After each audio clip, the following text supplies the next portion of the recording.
D'après la loi de Moïse, l'autel devait être sanctifié pendant 7 jours par 7 aspersions de sang. Et après cela, Dieu déclare, cet autel sera saint. Tout ce qui touchera l'autel sera sanctifié. Et dans le Nouveau Testament, nous voyons que c'est l'autel qui sanctifie l'offrande. Christ est notre autel. Si vous êtes effrayé, si vous demandez, Dieu peut-il m'accepter dans ma faiblesse? Je vous répondrai, venez, enfants de Dieu, ne craignez point, appuyez-vous sur Christ, l'autel vivant qui rend votre offrande agréable à Dieu. Reposez-vous sur lui.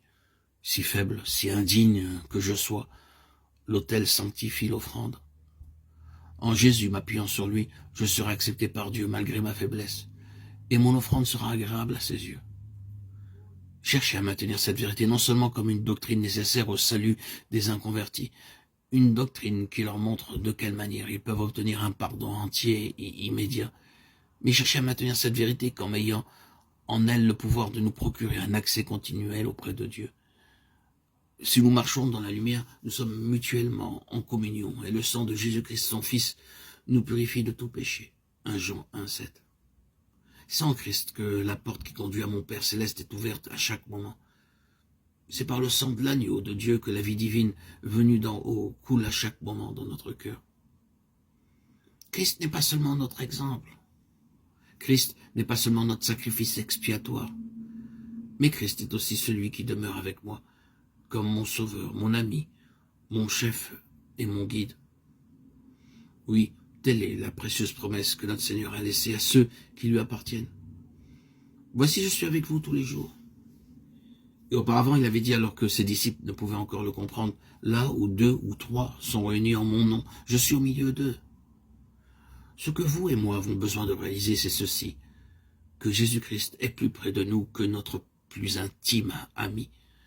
Ah, si vous vouliez prendre le temps de détourner vos yeux et vos cœurs des choses de ce monde, et des visages aimants qui vous entourent, et des joies qui vous attirent, pour les fixer humblement et avec confiance sur le visage de Jésus, sur l'amour de Jésus, sur la joie que Jésus vous donne, alors Jésus pourrait se manifester à vous de telle manière que votre cœur serait rempli de cette certitude.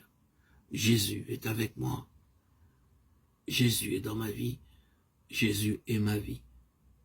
Chaque matin, en se levant, un père de famille pense, j'ai une femme que j'aime, des enfants que j'aime, j'ai une famille, je vais les voir et nous allons déjeuner ensemble. Cette conviction est si forte en lui, son cœur est tellement rempli de ses pensées, qu'il n'est pas nécessaire qu'il réfléchisse longtemps là-dessus. Est-ce que Christ ne peut pas rendre sa présence aussi proche, aussi sensible à nos cœurs, que la présence et l'affection de ceux que nous chérissons sur la terre? Christ peut le faire. Christ désire le faire.